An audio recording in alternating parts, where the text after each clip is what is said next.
purpose of creation is lost, then it becomes a duty of the Creator to come back and again present it. Right or wrong? It is a duty. Otherwise people will be misguided. So now it is our duty to know this will, to know the purpose for which we have been created. This creation is come about. Why are we here? What is birth? What is death? All these things are very important to be known. So who can tell us about this? Because when you are in the womb of your mother, no one can describe your feelings except God, that what you are going through. And when you die, no one knows except God that what you are going through.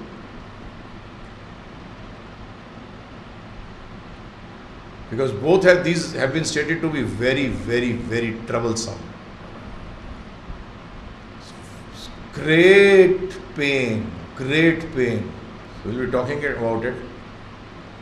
So this is why to interpret Bhagavad Gita without any reference to the will of Krishna is the greatest offense. Yes, it is the greatest offense. You read the constitution without taking the understanding what government wants from you. Is offense or not? To misinterpret the law is offense or not? So what Krishna says is law.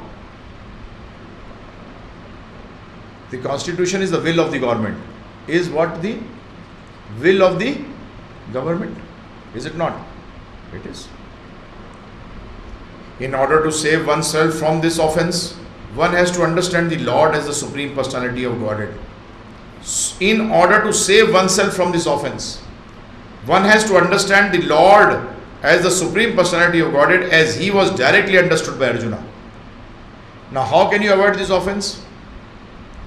If you understand that Krishna is the Supreme Personality of Godhead, that is, He is the Lord of all, He is the Supreme Person, Nitya Nityanam Chetanas Chetananam, that He is the eternal among all eternals and He is the conscious among all consciouses.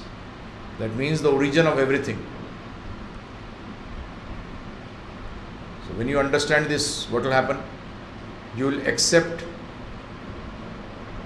That's why sometimes when you talk also, you must have heard this, अरे तू जो ऐसे बोल रहा है सब वेद वाक्य हो.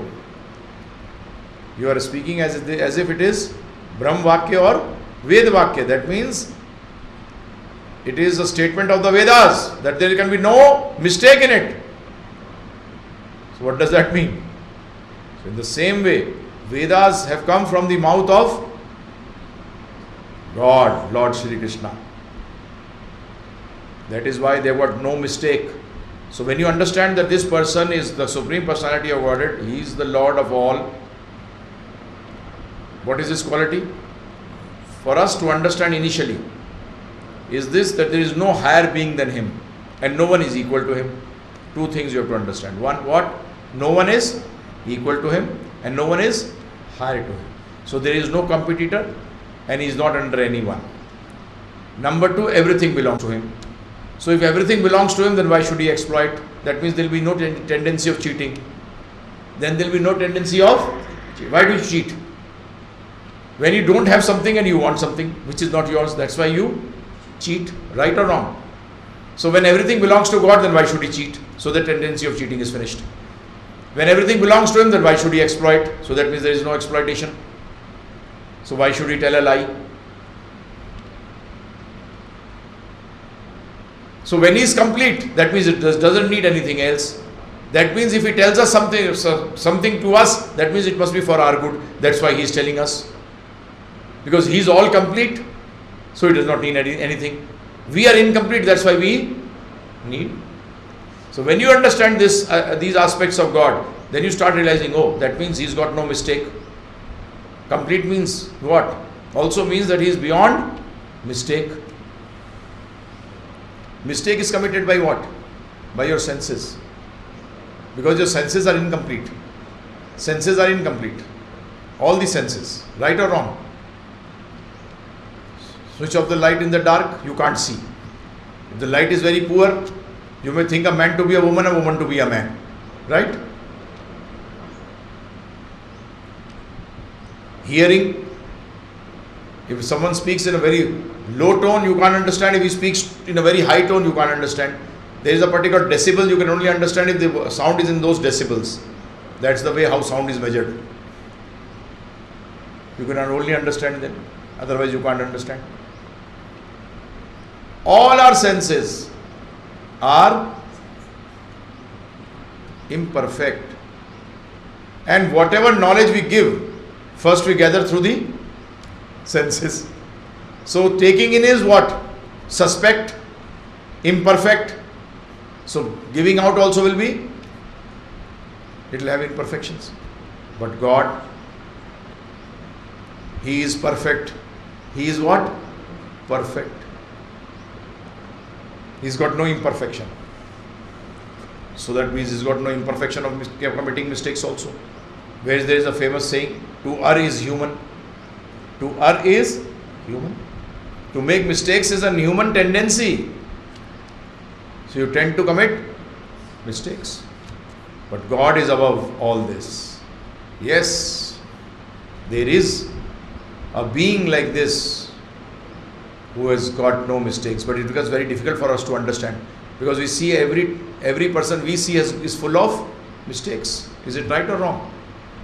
Yes. So if there is only one unique person, then it is very difficult to actually agree that there is such a unique person. If in the world you have seen everyone can only pick up till 500 kgs or 800 kgs of weight, and someone tells you there is a person who can pick up 10,000 kgs of weight, would you agree? No.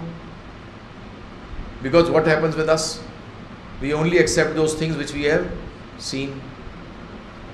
But there is another world which is beyond seeing.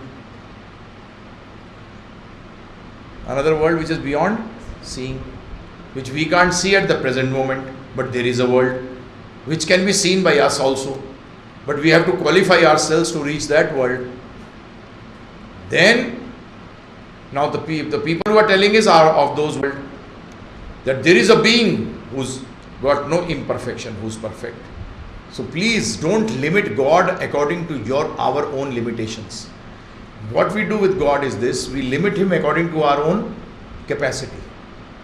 But there is someone who's beyond our understanding. That's why the word is stated as achintya. Achintya means inconceivable. You cannot conceive. Conceive का मतलब क्या होता है? जिसको कि आप आपकी समझ से बाहर है, परे है. But there is a being like this, and He comes specially. So here it says, in order to save oneself from this offense, one has to understand the Lord as the Supreme Personality of Godhead. As he was directly understood by Arjuna. How did Arjuna understand Him? Now, when I've told you this example time and again, that if you have faith in the author, like when you go to college, when the teacher says something and you don't understand, what do you say? No, this can't happen. Do you say like this, or you say, what do you say? मैं समझ में नहीं आया, I can't understand. Right? In the same way, now when you study Bhagavad Gita, don't say, ऐसा थोड़ी हो सकता है. This can't happen. No, say, I can't understand. If you say, no, this is not possible, that means you are committing an offense. If the teacher tells you something in the class and you say, come on, this can't happen, what will the teacher do? Hey, you get out. Right or wrong? You're creating disturbance for others. But a good student says, he has full faith in the books, and the teacher is teaching through the authorized books. So he says, I don't understand this. But then also still remember, material knowledge is full of defects, because it has been stated by material people like us. They may be more intelligent than us, but still they are imperfect, because they have got imperfect senses. They have got a tendency to cheat and get cheated. They have got a tendency to commit mistakes. And they are illusioned. Illusion means they think something and something else happens. All of us. It may be the most intelligent scientist in the world also. Everyone. So that is why, if you have faith in the author, in Lord Shri Krishna, now your way of seeing Bhagavad Gita will change. Now your way of listening to Bhagavad Gita will change. Now you will say, I don't understand. You will not make that comment that, no, this is not possible. You will say, I don't understand.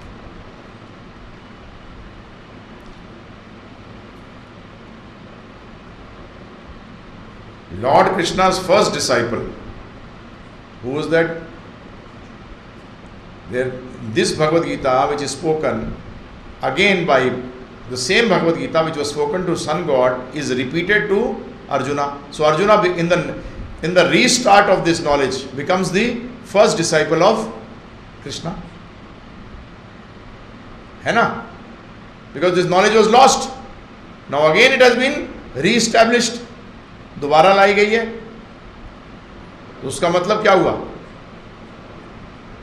कि पहला शिष्य कौन बनाए दोबारा लाने में? Arjun. Such understanding of Bhagavad Gita is really profitable and authorized for the welfare of human society in fulfilling the mission of life. Very clear. Such understanding of Bhagavad Gita. How? Like Arjuna understood it. First he accepted Krishna as the Supreme Personality of Godhead. That was the first thing. That is why he surrendered. That is why in the initial sloka of Bhagavad Gita he says what?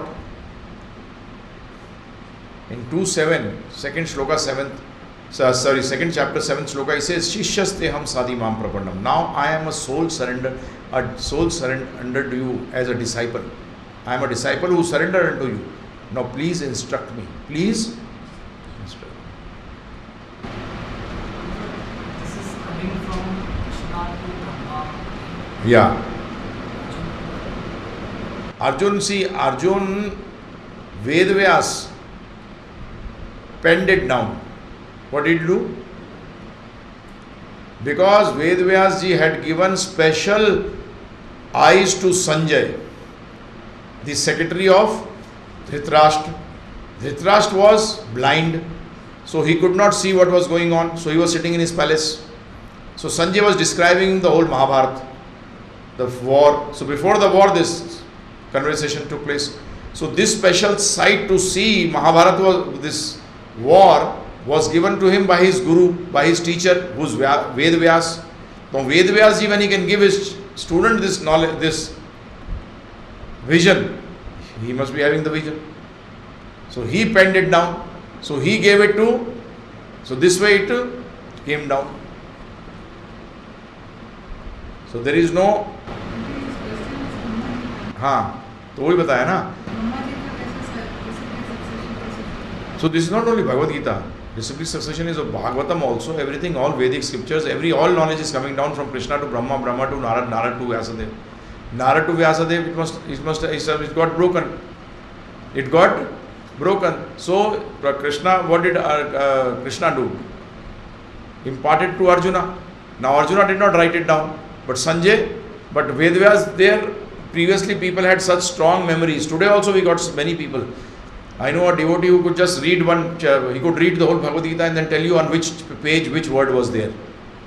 Yes, he had photographic memory. Yes, we have heard, have we not heard, that some people have got photographic memory. So they could listen once and they would never forget. They could just rewrite it as it is. And Vedvyas was himself, he was God himself. He was an incarnation. He was known as a literary incarnation. Sahityak avatar. Literary incarnation of God. He specially came for this purpose. And now what he did? Because during the Mahabharata war, this conversation took place, so he wrote it in the Mahabharata, but this knowledge was still.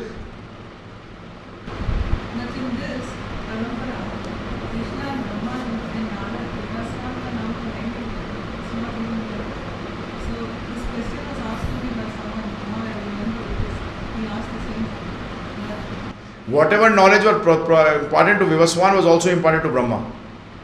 There was no knowledge which was kept away from Brahma. Yes. So no problems.